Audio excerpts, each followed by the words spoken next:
Right. Okay. Good morning, everybody, and welcome to this webinar for Supply Wandsworth, where we're looking at building up your skills to be able to bid for work within the local supply chain. And we're doing this on behalf of Wandsworth Council, which is the Brighter Borough, and this is part of the Brandon and Business Support bid-to-bid contracts. Today, we're talking about the circular economy and developing our key partnerships. Circular economy is critical to your supply chain credentials when you're dealing with main suppliers such as Heathrow and their tier ones, or HS2, Costain and other major contractors, being able to demonstrate how you fit into the circular economy and the methods by which you can capture carbon footprint and do things like that is critical to success. We can also talk about how to recycle and repurpose what you're doing. And then we'll talk about developing key partnerships, which again is another critical step in the process of building out your business to demonstrate how you can fit in with the supply chain. So without much further ado, I will move on to talking about myself, Tony Mulvale. I'm the presenter for this session today. I am part of the Brandon and Business Support team. I am a senior lecturer in Global Sustainable Operations at the University of West London and also run my own consultancy. You can see my details there, and you can contact me through the Brandon email address. And we'll have a run through today of the circular economy, what it's about, how it changes the idea of the traditional business model to a value transfer model. There's a case study.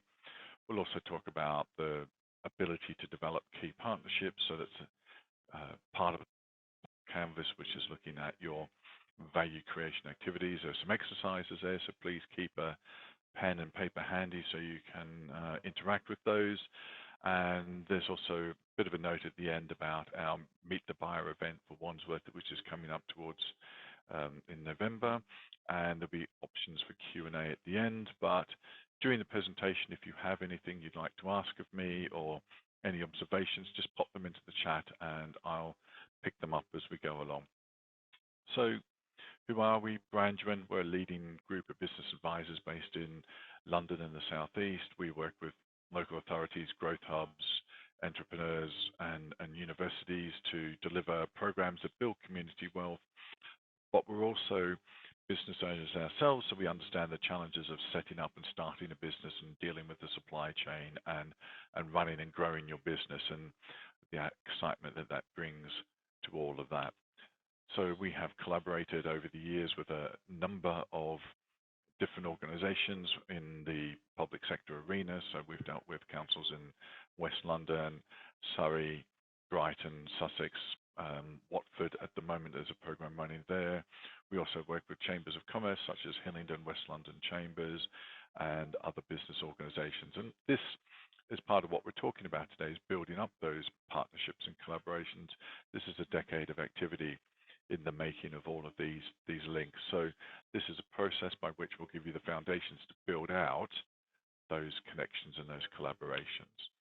And at Brandon, we also offer our different programs around startup, scale up and entrepreneurship. So we're looking at the scale up piece here today, which is our fit to bid for supplier development, but we offer other community programs around the Fortuna Women in Business and Fit for Finance, and also Fit to Export, which is a new program we're running along with our original Goal Mapper program. So that's all available to us. If you'd like to learn more, just contact us afterwards and we can fill you in on some details. And what we're going to talk about today it'll be two sessions of about half an hour each. So we're talking about ending the throwaway society. So traditionally, we would make something, it would get used, and then it would be disposed of, usually in landfill. And that's not the best way to do things. So we're going to talk about what the economic activities are that we can look at ways of improving and being part of the green economy, and how we can enhance and enable a better planet. So we're talking about this transition into the circular economy, and what does that mean? It's about recycle, reuse, and taking our production and reusing as much of the material as possible.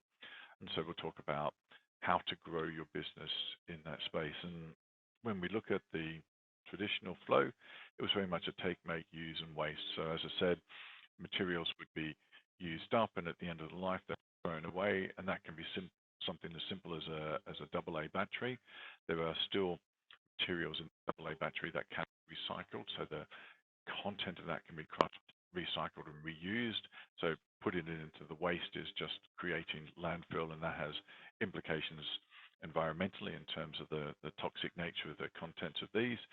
So what we're looking at in that old model is scarce resources being used up and shipped to clients for a limited period of time that end up in waste and landfill. And there are different ways of addressing this in the circular economy. And we look at taking some of those materials and how can we recycle, repair, reuse, and return them so that we can keep using those materials over their lifetime until they are effectively worn out, and finally there will be some waste. And that can be things like water, it can be in the fashion industry, it can be cotton and other textiles. In the food industry, it's food waste, and how can we use food waste and dispose of that more effectively.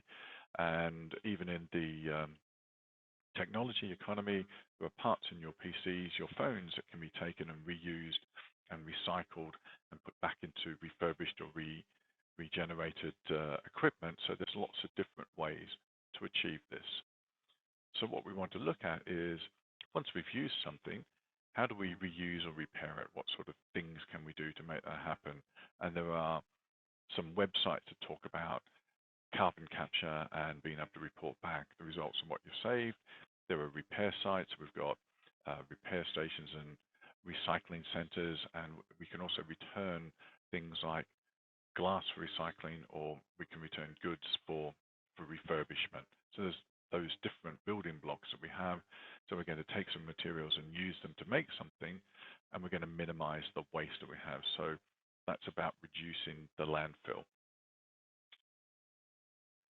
But this then takes us into a new model where we talk about value transfer and exchange, because what we're saying here is that our waste as a business could be somebody else's take as an input to making their product. So a couple of examples: if you're in the food industry and you have food to dispose of, you can use a commercial recycler such as Biffa or other companies of this nature who'll take your food waste and recycle it for basically biogas. So they can take the material, put it into a facility that breaks down the material, takes the methane that's generated for that, and then recycles that as gas for heating. If you're in a brewery, as a bigger example, you can use your waste output from the production cycle to feed back the gas you need to run the boilers to make your product. So there's ways that you can actually be self-sustaining in some parts of this economy. So we go from there to saying, yes, we had this waste, now we're taking that and we're reusing it. And so we're looking at different ways of doing that. So we have recycled bottles for water. We look at recycled paper for printing. We also look at computer parts. So yes, take my computer, end of life, needs to be upgraded because Microsoft's shifting from Windows 10 to Windows 11. We need to recycle our equipment because it's 10 years old. So we can take that and we can recover parts from that and minimize the amount that goes to landfill. And that's, as we said, when your outputs become someone else's inputs. And for some companies, you can even make money from this, from selling your waste to some of these companies. And when we talked about the business model canvas, we were talking about feasibility and desirability and viability. But we're also looking at adaptability in the canvas as one of the models. But now we're talking about other activities in there that enable us to say, okay, so we've got something that's desirable, customers want it. We have something that's feasible because we can actually deliver it, and we have something that is viable for us. So we've got a revenue stream that we're generating from this, and we don't want the company to be shut down. And we're able to develop a sustainable business because we can compete with that and work on improving our sustainability, reducing our carbon footprint, looking at ways to be more environmentally friendly.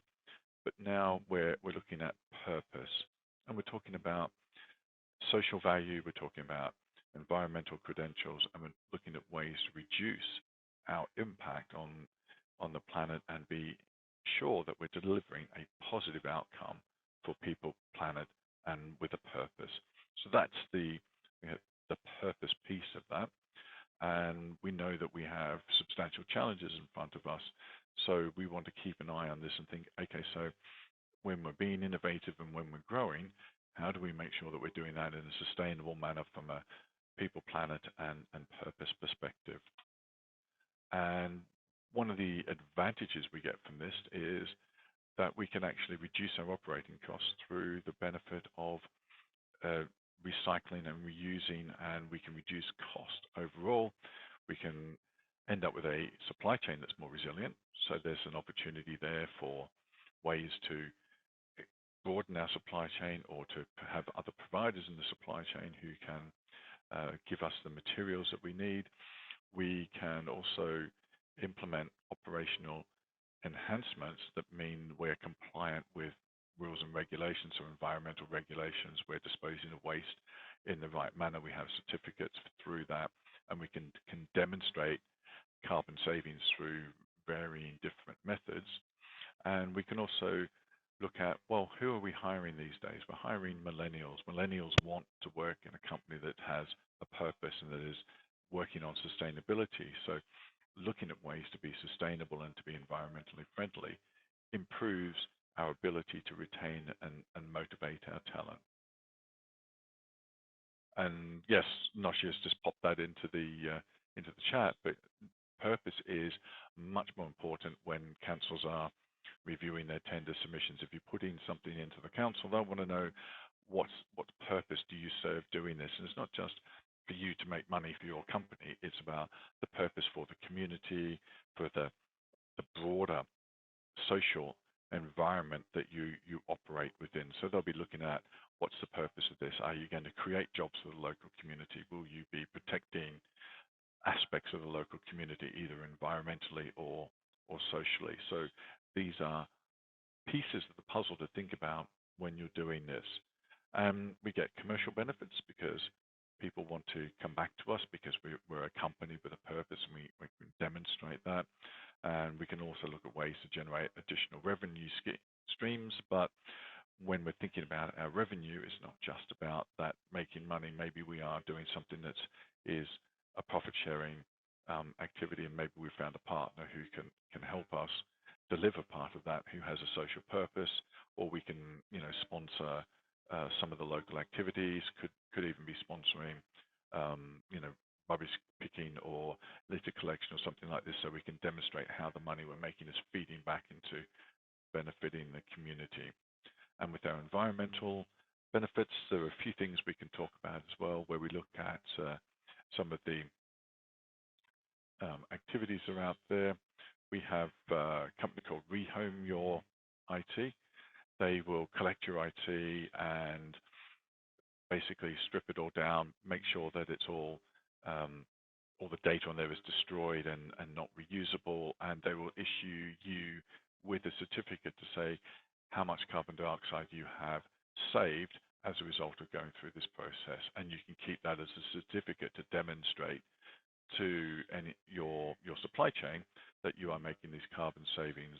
And as an example, as I said, if you're bidding for work with Heathrow and some of their main contractors, Heathrow have a balanced scorecard where they look at your carbon output, they look at your social value that you're adding to the business, and they look at your economic profitability as well. So there's a number of different aspects that they want to capture. And if you can demonstrate how you're saving carbon, how your supply chain is going to be better off by working with you, then Heathrow are more likely to give you a contract through one of their mains than if you have no data and no information about what you've done to cut your electronic waste. So this is a good example of a way you can demonstrate this is what we're doing to improve our carbon footprint and to demonstrate that we're doing it. We also have, as I said, in the hospitality sector, we have BIFA, who look at recycling plastic and turn it into raw materials. They look at energy and other commodities and ways that we can feed that waste back into the supply chain to generate renewable energy. So they're producing biogas and electricity from waste.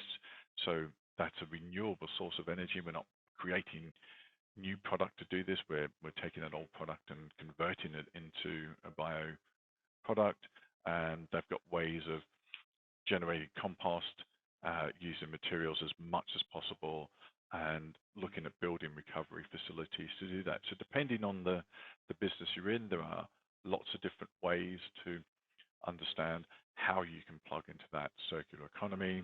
If you want to look at net zero as well, Heathrow have their net zero plan that's available on the internet. I can ask Noshia to distribute some of these links to you afterwards. And Heathrow also have their carbon footprint methodology. Now, this is a very detailed document, but they talk about scope 1, scope 2, and scope 3 emissions and how you can reduce those, and ways that you can demonstrate your approach and your sustainability based on those emissions. And that helps as part of the circular economy, because some of that is going to be how you're reducing usage of some of these pieces, fuel, electricity, and other types of carbon source like the computers we talked about, and bringing that to a monitorable carbon footprint. So there is a standard. They have a whole document here that talks about it. There's also airport carbon accredited, so you can look at different ways of reducing your carbon footprint and understanding how that's working. So if you're in the import-export business, you can look at where your products are going to and how you're making sure you're benefiting from that. And another place to look if you want to learn more about the circular economy is the Ellen MacArthur Foundation. There's lots of great ideas here about how to make design for change, innovative products, lots of tools that you can take down from here as well. So there's a whole section on tools and information you can use to build up your circular economy credentials.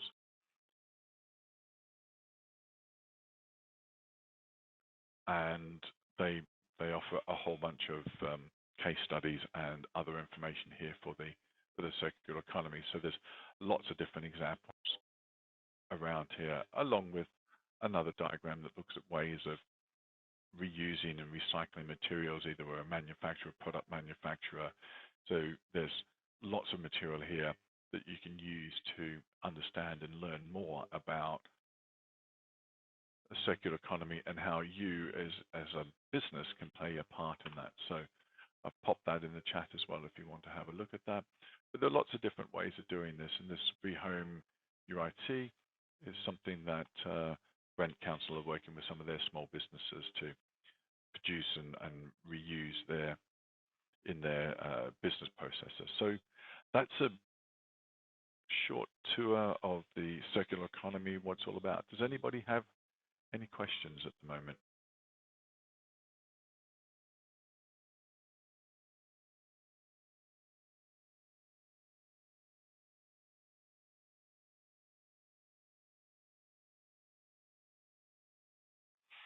No, if you have any questions, just pop them in the chat. It's always good to get questions from people. I'm happy to answer them as we go and keep on with the work. So when we look at our social value, we looked at the commercial customers and the impact on those customers. So a piece that's been added to the business model canvas looks at our social and environmental impact and the social and environmental benefits. We're looking to try and balance it up so that the benefits of our business and our social impact and our environmental impact are greater than what we take out of the environment. So there is that element of social value bringing together the social piece, an economic piece, and an environmental piece. And we talk about ESG being environmental, social, and governance, and aligning with the UN SDGs, so the Sustainable Development Goals within which the United Nations have published. While it is quite complex, there are a number of them, are about 180 different goals within the main 18.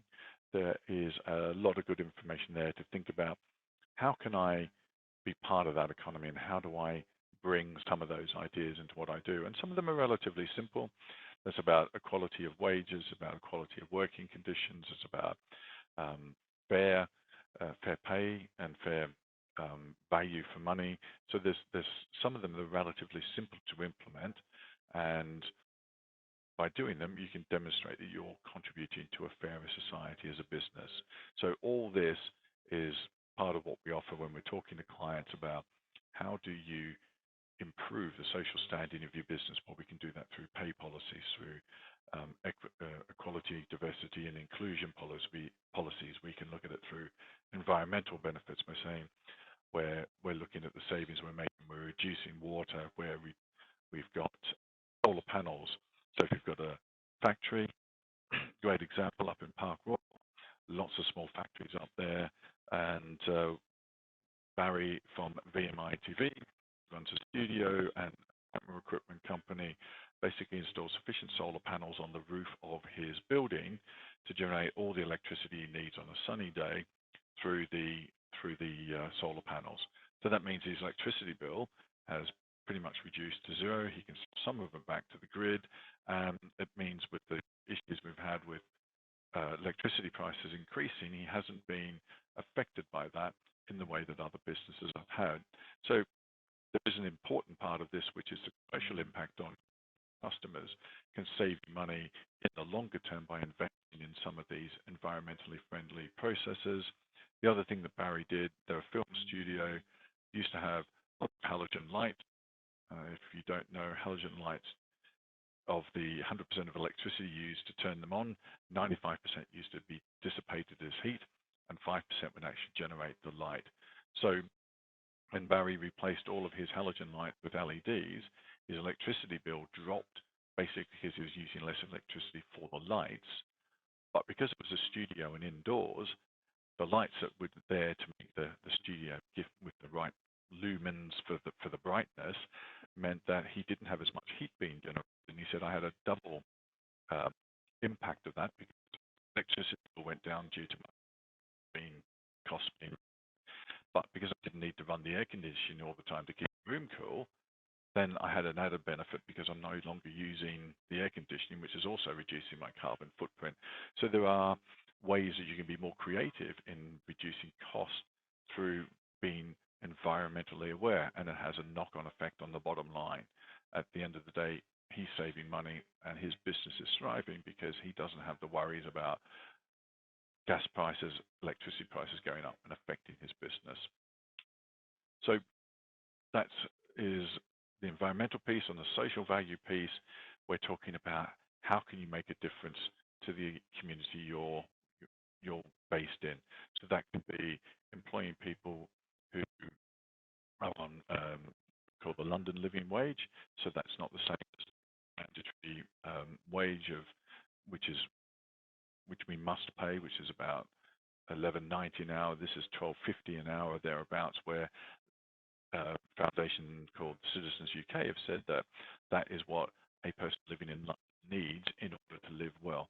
And that little bit of uptick in the pay can make a big difference between the quality of life of your employees and the way they view your organization. And that is one way you can add social value to your business and demonstrate to the council if you're applying for a bid with them, and this is about public health as well, that you can show that we care about what we pay our employees and we're willing to pay them the London living wage rather than just the minimum statutory wage as regulated through Parliament.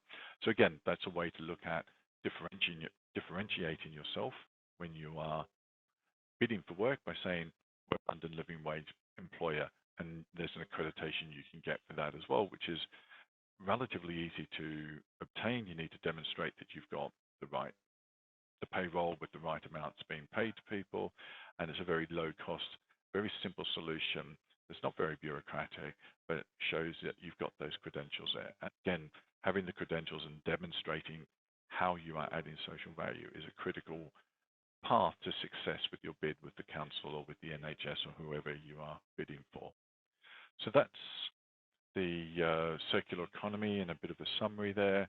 As I said, there's lots of different ways to look at your business models and how to change them.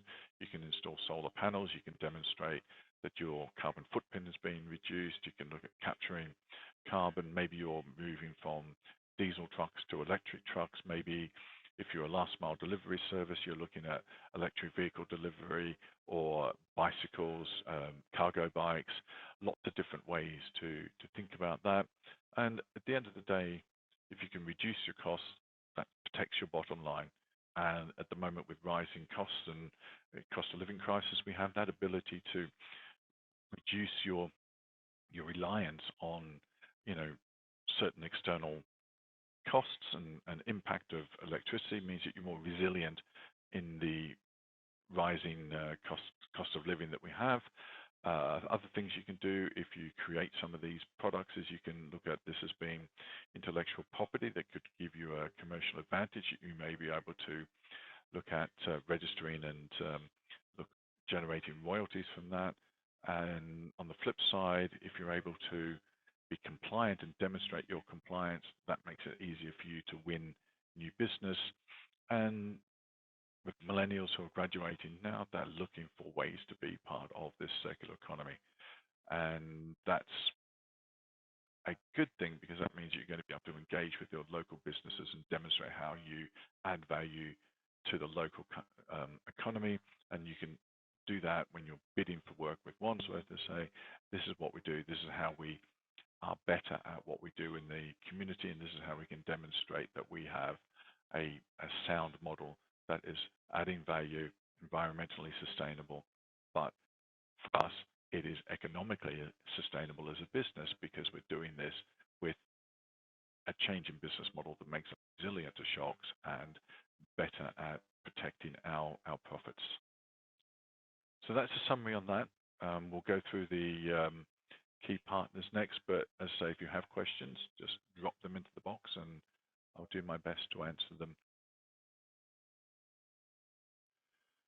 And there's also London, which offer you free workshops for SMEs around how to build back better, and they talk about the circular economy and ways to integrate yourself into that.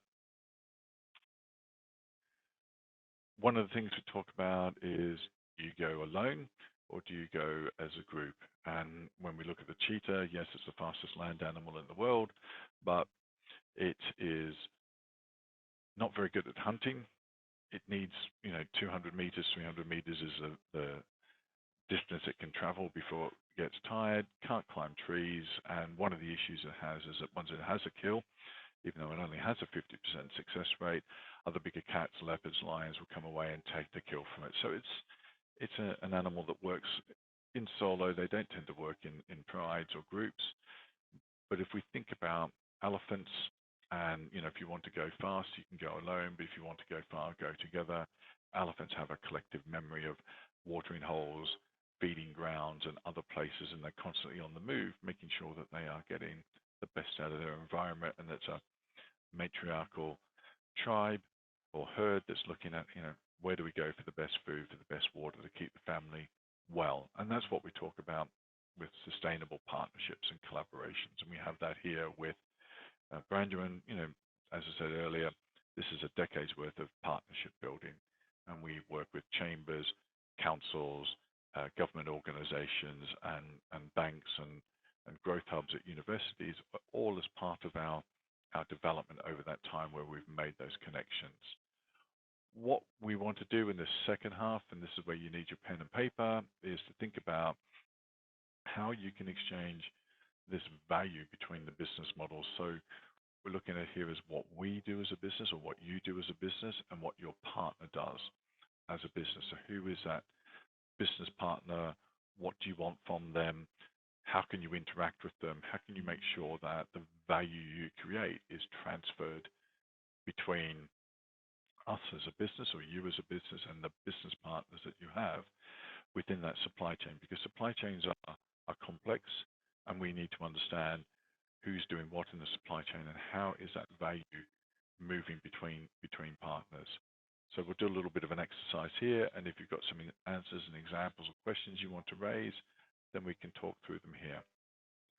So questions that we usually ask about this is, why do we want to partner? Well, we want to deliver what our customers want, but how do we make sure that we engage well with the customers? How do we make sure that we've got the ability to deliver what's asked of us to the required standard every single time we do it? How do we outcompete with our other businesses offering the similar sorts of products? What can we do about costs, economy of scale, delivering high quality product when we need it? So what we want to think about here is, as an example, if I am a bakery and I've got a specific signature dish that I want to make, is that something I want to make in-house, or can I take that and outsource it and get somebody else to make it for me at a lower cost because they can do it at scale and I don't have the facilities or the capital to do that? And to do that, I might register my IP and then allow this partner organization to produce the product under license, and they'll do the distribution for me, for example. So there are different ways of thinking about how we can be doing that. So thinking about your models and developing your key partnerships, the first thing to think about is, who are our key partners? So they'll be our suppliers. Are they located close to us? Are they far away from us? What sort of resources are we getting from them? And which key activities do our partners perform for us? So, as an example, if you're in the care sector, it may be that your nursing staff will come out and go to see the care receivers in their homes if you're using a home-based care service, and then maybe that you need a partner who can provide the equipment that you need, or the medicine or other materials to the care receiver to be there for when your staff turn up. So that's one way of looking at it, saying, okay, so what sort of supplies do you need? Have you got a supplier who can deliver bandages, medication, or other equipment that might be needed to keep the care receiver in their homes? So that could be installation of handrails, it could be safety devices in the house, it could be better security. There are a number of things like that. So think about that if you're in that sort of business. What do you need from a partner? What do they offer? And how can you work with them to do that? I'll give you a couple of minutes to kind of write those down and think about them.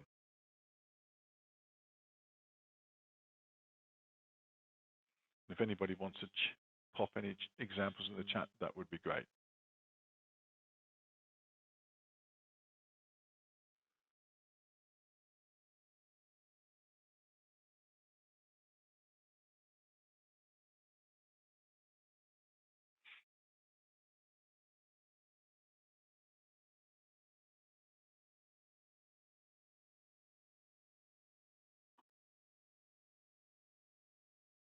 So having thought about, who our key partners are and what do we want from them, have you got 3 examples of successful strategic partnerships? So if you pop them in the chat, if you've got some answers, that would give others an idea of the type of partnerships that people have.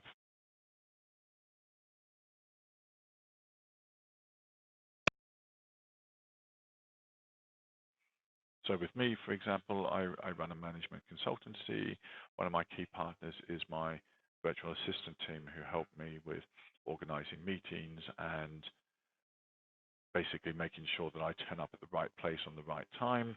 Oftentimes, if I'm out in a client meeting and somebody has an urgent question, they can take that and answer that question. Kenaz, a partnership with scaffolding, paint companies, and waste management. Okay, thanks, Kenaz.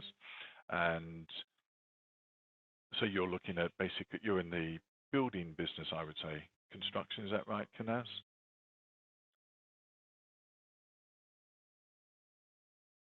Yep. Okay. So yes, so you don't want to be a scaffolder. You don't want to have stocks of paint sitting in a lockup somewhere just in case a client wants something. So that's really important, that you've got a good partner you can work with from a paint company that you know and trust. And then from a waste management perspective, you want a reliable, reputable disposal solution where you get the right certificates. You know that they're going to take it to the right places for recycling or for landfill or whatever they need to do, and that you're not going to get fined later on because your collector has not done the right thing. And that's all really important, particularly in your business, where fines can be quite substantial or could lead to criminal convictions if you haven't done the right thing. And that's a compliant piece. Any other examples?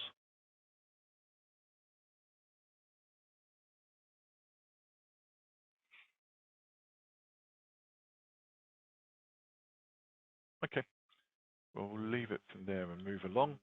And do you have potential suppliers that you could connect with? So what other partnerships are critical to your business, and which of your suppliers or partners are sourcing key resources? And even if you are in a construction business, or you're in a restaurant business, or you're in a um, nursery where it could be a plants or it could be children at nursery, one of the key partners that people have will be their hiring partner. So if you're looking to hire staff, do you have a trusted partner you can use who can find you the right quality of staff? What I find a lot of is people will use message boards, or they'll use third-party CV sources, and they spend a lot of money on them, but oftentimes they don't get the value they want from them. So one thing to think about is, as a supplier, who's your recruitment agent? How can you get somebody who understands your business and finds the people you need for your business, and what's it going to cost you to do that? But what's the benefit from getting that sort of person to do the job well over a longer time period? So that's one partnership where it might suit your needs, and it might give you something you need to improve your business and to reduce turnover of staff, and improve motivation, so staff retention can be helped by having a good recruitment partner. Any thoughts on strategic partners that you might want for your business?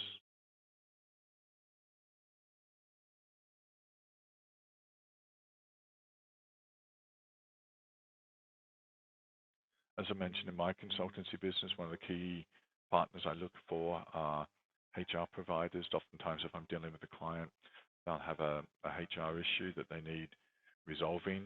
So for me, I need to be able to find a trusted partner that I could pass them on to help them with that particular HR question. I'm not a HR specialist. I don't look at the rules and the compliance that's needed to make sure my employees have the right contracts and the right um, terms and conditions. So thinking about a HR partner is a great way of being able to work with someone who knows what needs to be done, and I can take them offline and say, here you go, this is somebody I need on an ongoing basis, and I can work with them. And that's Noshi's just posted that as well, saying, thinking about those strategic partners who can be offline as well. Can they help me do this? As I said, as an example, HR is one. If you're in the construction industry and you're doing local constructions, maybe a health and safety partner might be somebody you need. You don't want to do all the health and safety yourself, or you're not sure about particular aspects of it. So having a health and safety person involved as a third party can give you the confidence that you've got the right processes in place to protect your team. Other certificates and partners would be worth thinking about as well. So I'm going to move along with this in terms of thinking about what do we want from our partners. In the examples I've given you in terms of HR, health and safety, accountants, bookkeepers, VA, what we're looking for them is to leverage their knowledge. So we want to leverage their knowledge to make sure that our businesses are doing better. So if I'm going to go and talk to my accountant, I want to know that they are giving me the best support in terms of VAT, getting that right, and any tax advice I might need to make sure that I'm claiming what I can claim legally for my business to minimize my tax bill. Hands on the ground to support in a region you aren't located in. Yes, Emily, that's a good one as well. I was talking to a client last week who does electrical alarm, so fire alarm and safety system installations. They've got a contract in Brighton, but they're based in West London, so they've got some trusted subs that they've got down in Brighton that they can give the work to, who'll do the work on their behalf and deliver a high quality outcome. And they know and trust them, and have worked with them over a number of years. But these people run their own business down in that part of the world. But there's that kind of something for something of an exchange where this person is really good at winning the contracts. The other business is really good at delivering on the required installation, but they don't like doing the selling.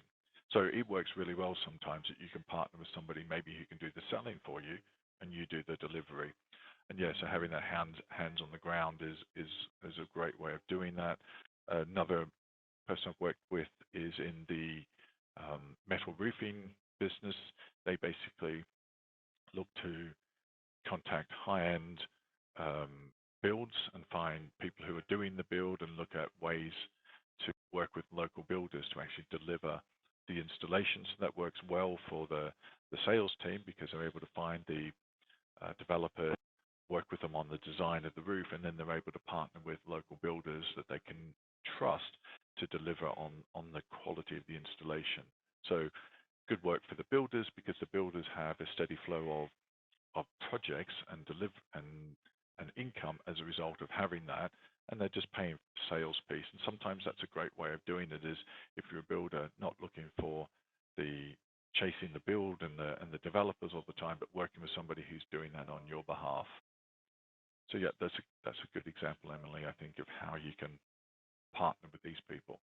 So the assets might be somebody with a local presence. The asset might be somebody who can sell on your behalf and generate the contracts that you want, or it could be somebody who's actually going to do the work for you in a particular location, or it could be the knowledge that they have. Any more on that one? I'm conscious of the time, and we've got a couple more exercises to get through. So what do we offer our partners? What does our partner value in us?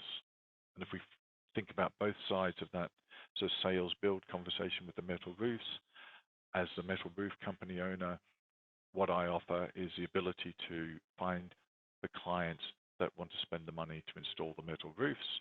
And as the builder, what I offer is a quality installation that customers are satisfied with. So the exchange of value there is one, finding the leads to do that and make it and keep the builders working. And for the builders, it means they can focus on doing what they do well, which is the installation, and they don't have to worry about doing sales and digital marketing and all of that sales networking piece that some people really do not like. So it works well. I'm getting an exchange of value through that particular activity. So think about, what does your partner value in us? So if I'm the metal roof salesperson, I value the builders for the quality of their work. If I'm a logistics company with a lot of moving parts in a warehouse, I may value my health and safety partner because they make sure that my warehouses run smoothly and efficiently, and that I've got all of the right certificates and controls in place to manage the health and safety within my warehouse. And I can do that at a fraction of the cost, maybe without having to hire a full-time health and safety person, because I can't afford to have a full salary on the payroll. So I'm valuing their knowledge and experience and the fact that they can do this at a price that works for me and keeps my business compliant.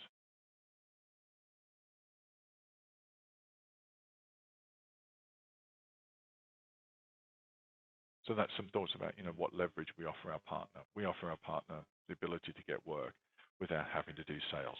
For me, that would be great. So how are we going to transfer and collaborate, and what are the activities and resources we need to do this? So this is all going to come down to the process by which we agree what each of us is going to do. So if I'm the salesperson, I've agreed that I will go out, I will find the leads for you, I'll agree the type of material and the contract, and I'll make sure that everything is set up properly in terms of the terms and conditions for the sale, and then I'll pass it to you, the builder, and I'll make sure the material arrives at a certain point in time. So I'll do all of the ordering, the logistics, the delivery, all of that for you. So all you have to do as part of the build is tell me, what day do you need the metal roofing material to arrive? So they're all the key activities I'm doing, which is order management, order processing, logistics with transfer of the metal roofs from France to where you're doing your build. And I've handled all of that, and you, the builder, just need to know that on this day, this material will arrive. Now that relies on the builder to make sure that they're on track to meet the schedule, but this is some of the ways that we transfer between the two of them through the activities and the resources that we need for that. So that's simply emails and phone call and a scheduling system to tell you what's going on. Here's the schedule. This is what we're doing. We can put it into the system to make that happen. Other things might be the physical resource as well. So we need the physical transfer of the resource. So think about how you would interact with your business partner in this, or your supply chain partner, or your customer is on the other side of this. But on this side of the process, it's about who needs to do what and what do we need to have to do that. And those resources can be people, can be materials, or it could even be the time needed to make something happen. So with Kenez's example, with the scaffolding, I've got a scaffolding partner. I need to plan out the build. I need to know the size and shape of the building. I might have the scaffolder come on site and do the measurements they need to make sure they understand what they need. Then they turn up with a truck with 2 or 3 people and they put all the scaffolding up for me. They make sure it's secure. They put all of the working at height controls in there so people can't fall off the scaffolding, do that sort of thing. So they're providing me with all of that installation, and they're providing me with the resources, which is scaffolding, the boards, all of the grips and things like that. Any questions so far? Any thoughts about how you might do that for your business?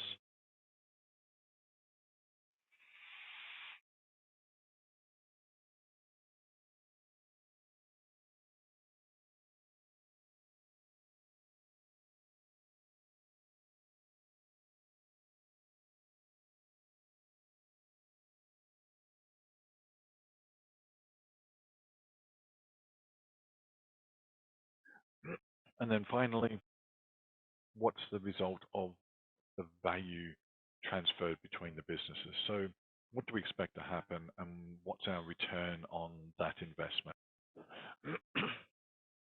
Yep, Emily, I think that's good as well. You can bring opportunities to them and they can return the favor to you. Some of those returns might be that actually the builder's doing some work and they notice that there's another potential development coming up. They might wander down to that development and just talk about, what's going on, find out who the architect or the building drawing design person is, and have a conversation with them about, oh, well, we do metal roofs and this is what we do. And you can sometimes open up a conversation with that. If you would like that, then, go and talk to the metal roofing experts. They'll come back to you with some ideas about the type of materials. And you can tell your metal roofing person, yeah, hey, look, I've done this. Here's the lead, and you can chase it up. So there's that exchange, as you say, Emily. Yeah, earlier engagement areas can help as well. Yeah, absolutely. So being earlier in the process is one way of making sure that you get the outcome that you're looking for by having that conversation up front, and doing it in a way that's constructive and looks at creating that value, because you doing that at the idea stage, not at the stage where things are difficult to move. So particularly physical projects, if you've dug a hole, put some concrete in and put some walls up, it's oftentimes very hard to change what's happened at that point unless you knock it all down and start again. That's a physical example, but also with services, doing the same thing as having the conversation up front about what might that look like is a great way of making sure that you get the value you want out the other end. So thanks, Emily. That's great. So how we do this, lots of different ways of doing it. You should have a set of terms and conditions around that. Again, it's one thing to trust the people you're working with, but equally writing things down will give you a clear structure about who's going to do what. So what will party A do? What will party B do?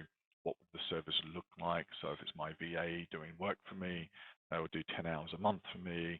They will handle phone calls, book meetings, chase up invoices, and make sure that my calendar isn't overrun. So that's what I expect from them. On my part, I expect to, let them know what I'm doing and when I need support from them. So if I don't tell them I need something, I can't complain if I'm late to a meeting or didn't tell them about something. Yeah, a RACI, that's good as well. RACI is responsible, accountable, consulted and interested, and responsibilities matrix. I like that one, Emily. I think it's a very good project management tool you can use just to lay out what we've agreed on. It makes it really clear at that point. good grid of who said they would do what. I'm responsible for telling my VA. I'm accountable for making sure that I turn up to my meetings, so they're responsible for booking them. So that's the sort of thing we can do to make that work. Yep, that's a really good one. We'll also talk about how long it will take. So I'm going to get a garage built. I've talked to the builder. They said it's going to take 6 weeks, right? Okay, so what does it look like? What sort of things are you going to install? What's in the contract? And what do I expect to get? I expect to get a garage that has 2 rooms in it, etc. Yep, I think Roderick, that's a great one. It's about building up that relationship as well, particularly in the service industry. It's about meetings and making sure that we've got the right relationship building along. Is it a lunch? Is it a meeting? Is it a formal sort of board level meeting with minutes, actions, and next steps? So all of that needs to be clear based on the business that you're in. How are you going to report on this? What do the timelines look like? How do we control this as well? So what does the quality look like? And how do we make sure that we've delivered on that quality? And we can do that through audits. And most importantly, a signature from someone that says, I've got the right level of authority in the company and I can sign this contract. So that's one of the things that we look for, as well as making sure the contract is signed by somebody with decision-making authority. If you're not sure about whether somebody's a company director or not, you can go to Companies House and look up their company and see who the directors are of the company. To give yourself a bit of peace of mind that you are dealing with the authorized signatory. If you're dealing with bigger organizations, they will most likely have a procurement team in there that you need to go through who will sign off on the deal as well, so that it depends on the structure of the company. One thing I would say, and I think this talks back to Emily's point about earlier engagement in areas can help as well, is that if you are dealing with a larger company and there is a procurement team, make sure that the procurement team are involved early on in the conversations, because procurement, and through my own painful experience, procurement are one of those teams that can bring your project to a complete halt, because they may say, yep, that's all very interesting, but it doesn't meet this particular standard or requirement we have, so we're not signing off on it, and you lose the deal. Doesn't happen so much with local councils if you've been through that process and the rules are made clear and you followed the instructions, but more with the kind of private sector discussions, it will be a procurement team, and they can turn around and go, no, it's too expensive, or we don't like what you've done here, or your social credibility isn't up to scratch. So sometimes you need to partner with a company's procurement team in that process as well to make sure that they are included in there. Any other questions at the moment? We're just before midday. But there's more information here about the circular economy as well at the Board of Innovation, so you can look at different aspects of the supply chain and where you fit in. And a little bit of an example with Ruth and Ian from the pallets yard. They basically take secondhand pallets and recycle them. Great news for Ruth Ann and Ian is that they've won a contract with one of Heathrow's main suppliers of pallets to supply them with pallets. So that's fantastic for them to be part of that. Actually, so not supply, to purchase pallets for reuse. So they're now part of Team Heathrow. That was just been announced in the last couple of weeks. So they've worked with Brandon over the last few years to build up their business and have won this big contract with Heathrow. And it's a great growing business, and they're now part of a broader West London web sort of economy that includes Heathrow for them. So that's a great example of how a business has been able to demonstrate this circular economy credentials. The other one we had was the company here with the prestigious awards for Commercial Cleaning Company of the Year. So that was a really interesting one, is that they are now a Crown Commercial Service supplier, so J&L Cleaning Services. Really interesting business. They started off a domestic cleaning business, grown that into a bigger structured company, and now they've got an award-winning business who provide cleaning services to the government. So that's another way that you can build up your business. And they've come through this and looked at the tender sessions and got feedback on bidding for the work and have won the business through there. If you do need a cleaner, the details are in here as well. And as a quick summary, this is the partnership processes. Who do we want? Do some research on them, understand why you want to partner with them. It's not just because we think they're good. It's like, go into the details. Are they going to return the money on our investment? Draw out the canvas, shortlist our partners, talk with them, design what we're going to do. If it's a physical thing, you might want to prototype that. If it's a service, you might want to look at different ways of delivering it. So that kind of test and experiment and iterate and launch and continue to iterate to success. So that's the sort of process. Ask these questions as we go. And I think Noshir will send this out to those who have attended today, along with the canvas. So take a moment to capture your top items, anything you'd like to include in there. And then for our next event, we have the Meet the Buyer event, which you can sign up for on Eventbrite. You can contact Gregory Odia at richmondwandsworth.gov.uk. You can look at expressions of interest and ways to win your bids.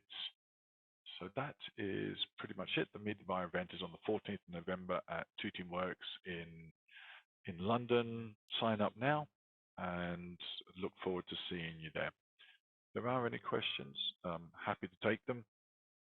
But thank you very much for coming to the presentation today. If you need to contact us, you can email info@branduan.co.uk, or you can call us on the number below, or you can contact one of your friendly Branduan representatives you can see on the web page as well. If anybody has any questions, please pop them in the chat if you want to stay on for a bit longer. But thanks very much for your time. Thanks, Emily. Thanks, Roderick. Thanks, Noshir. Thanks, Kanaz. Surin, yes, the Zoom meeting is recorded. It'll be on the Branduan webpage on YouTube, and we can send it out to you as well. So we've got your details from the sign up, so we can send you that as well. Okay, thank you for coming. Thanks, Carla. Thanks, Chris.